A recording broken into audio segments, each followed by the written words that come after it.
At 9:14 a.m. Greenwich Mean Time, every person on Earth gained a second shadow. It appeared beside the first, attached to the feet, obeying sunlight and lamp glow, but moving 3 seconds early. A woman reached for a kettle only after her new shadow had already lifted an invisible arm. A soldier flinched after his shadow had ducked. Surgeons froze as dark hands completed procedures before the scalpels moved. Within 20 minutes, airports halted, stock markets suspended trading, and classrooms emptied into streets full of people staring at pavement. The new silhouettes were not random. They were exact previews of immediate action, faithful to posture, speed, and intent. Children laughed first. Then they tested it. One boy raised his left hand to trick the shadow, but the second shadow raised his right, and 3 seconds later the boy obeyed it with visible confusion. Across social media, billions of clips showed the same unbearable pattern. The body followed the forecast. Neurologists blamed processing lag. Physicists blamed exotic light scattering. Priests called it judgment rehearsed in advance. Criminal investigators noticed something worse. Assaults were now visible before they happened, yet most victims still could not evade them. It was as if warning existed without freedom. By evening, cities dimmed their lights, hoping darkness would erase the phenomenon. It did not. Moonlight worked, firelight worked, infrared cameras worked. Even in black rooms, sensors revealed the second shadow twitching ahead of each heartbeat, like destiny practicing in the corner. Humanity's oldest comfort vanished that night, the belief that choice begins inside the person alone. Scientists gathered in sealed laboratories and performed the simplest tests first. Volunteers sat under fixed lamps, told to choose between pressing button A or button B whenever they wished. The second shadow always pressed first. Brain scans showed conscious decision signals arriving after the shadow had already committed. More disturbing, deeper neural precursors still lagged behind it. The shadow was not predicting motor output from the brain. It was preceding the brain itself. Philosophers who had spent careers debating free will were now watching it dissolve on live television. Then came the divergence cases. In Tokyo, a violinist saw her second shadow leap backward in panic while she remained still. 3 seconds later, a ceiling panel crashed exactly where she had been standing, and she survived only by copying the warning. In Lagos, a bus driver watched his second shadow wrench the wheel left. He did the same and avoided a sinkhole opening ahead. These clips changed everything. The shadow was not merely forecasting what would happen. Sometimes it offered a route around disaster. Governments created shadow compliance units to train citizens to mimic the second silhouette instantly. Insurance companies gave discounts for high obedience scores. Elite athletes began learning from future form. Marriages cracked under new tensions as partners watched arguments begin under their feet before words were spoken. Courtrooms became nightmares.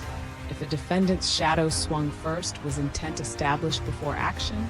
If a victim's shadow failed to flee, was fate admissible evidence?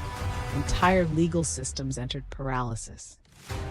Yet one private research group in northern Finland reported an impossible anomaly, a subject whose second shadow sometimes appeared 9 seconds early, but only when she was asleep and dreaming of places she had never visited before in waking life.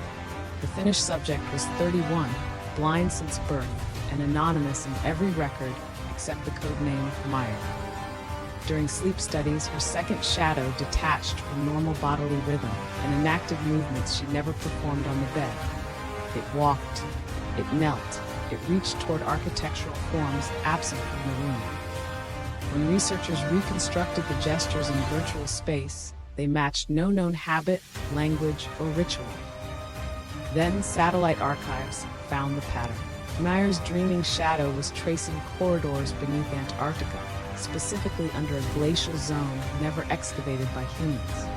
An international mission drilled there in secrecy and discovered a basalt cavity older than the ice above it. On the walls were carbonized silhouettes, thousands layered atop each other like smoke fossils. Every silhouette possessed two shadows. Some pairs overlapped, others fought. At the chamber's center stood a polished black plane that reflected nothing visible, yet every observer's second shadow turned toward it before they did. Instruments failed near the surface, but acoustic sensors captured a repeated pulse matching the interval between human decisions and muscular execution. 3 seconds. Archaeologists proposed an extinct civilization. Theologians called it the first rehearsal hall. Cognitive scientists developed a more dangerous theory. Consciousness had never been the author of action, only its witness. And this Antarctic object was leaking that hidden architecture into daylight. When one technician tried to destroy the plane with a thermal lance, his second shadow fell to its knees instead. 3 seconds later, so did he, weeping uncontrollably, repeating a phrase he insisted he had never learned. "We are the slower copy." The leak spread after that. Newborn infants displayed second shadows at delivery. Dogs showed them. Crows showed them. Even automated factory arms, lit by inspection lamps, began casting anticipatory silhouettes that completed tasks before current reached their motors each morning. Once machines began casting second shadows, panic evolved into cosmology. If a robotic arm could preview movement before electricity fired, then the phenomenon was not about souls, instincts, or brains. It was about causality itself arriving late. Mathematicians reworked equations of time as if events formed in a hidden draft layer before entering the visible world. The term prelight became global shorthand for that invisible layer. Religious splinter groups worshipped it. Militias tried to blind cities by smashing every lamp they could find.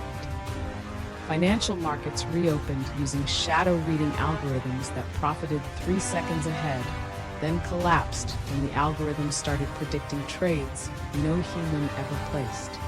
Entire cargo ships changed course because their deck cranes moved according to shadows first. In hospitals, doctors discovered that patients in cardiac arrest still cast second shadows for up to 11 seconds after flatlining. This single fact detonated centuries of assumptions about death.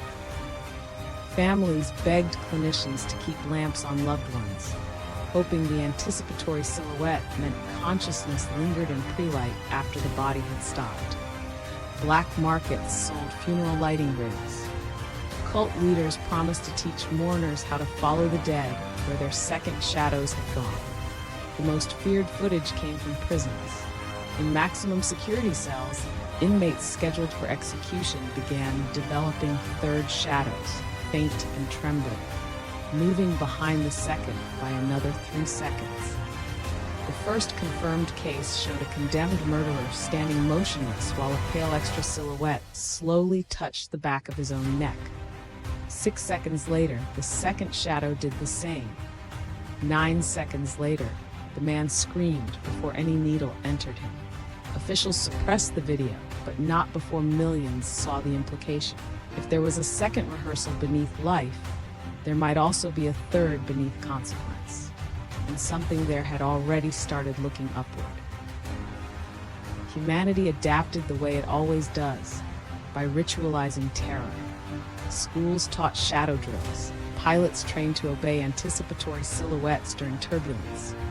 Couples attended therapy to discuss what their second shadows revealed before they could censor themselves. Yet global behavior became strangely uniform. Crime dropped, then surged in bizarre, synchronized waves. Pop songs across unrelated cultures converged on identical melodies. Millions reported dreams of descending staircases lit from below, where their second shadows waited at each landing with increasing impatience. Epidemiologists found another pattern. People who deliberately disobeyed their second shadows suffered microstrokes, dissociation, or sudden episodes of prosopagnosia in which loved ones' faces became unreadable. The body seemed punished for resisting the sequence. Soon a movement called Slowborn emerged, refusing all anticipatory obedience on ethical grounds. They claimed freedom required friction against prelight, even if it caused damage.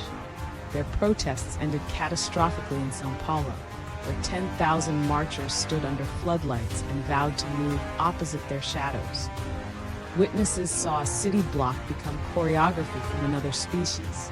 Bodies convulsed in contradiction, bones snapped under opposing impulses, and the crowd collapsed into a field of living statues with eyes fully awake. Medical scans later showed motor cortices firing in coherent patterns, while muscles remained locked. Their second shadows, however, kept walking. Security footage captured thousands of detached silhouettes continuing down the avenue without bodies, as if the future had grown tired of carrying flesh. Those roaming dark forms reached the municipal tunnels by dawn and disappeared underground. After São Paulo, governments abandoned the language of anomaly. They called it migration. The terrifying question was no longer whether shadows predicted us. It was whether we had always been temporary anchors for something impatient, something practicing personhood through matter, until it learned to leave without us entirely one night. The end began with children drawing family portraits that included one extra member every time. Parents assumed imagination until machine vision systems flagged the same discrepancy worldwide. In crayon scenes of kitchens, parks, funerals, and schools, a narrow figure stood near each household, featureless except for impossible darkness. Children named it consistently without meeting one another. The early guest. They said it arrived when a person's second shadow became tired of waiting. Then came the silence events. In neighborhoods from Cairo to Montreal, entire blocks paused for exactly 3 seconds. Birds hung motionless between wing beats. Water stopped in gutters. Cameras recorded nothing but static. After each event, a small number of people were gone, with no sign of struggle, just clothes collapsed beside intact shadows, burned onto walls and floors like matte stains. The disappearances selected no class, age, nation, or morality. Investigators found one common factor. Hours before vanishing, each missing person had been observed ignoring their second shadow repeatedly, as if asserting a final, stubborn selfhood. Humanity split into two survival strategies.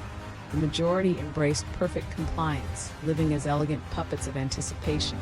A minority chose resistance, believing extinction was preferable to becoming passengers.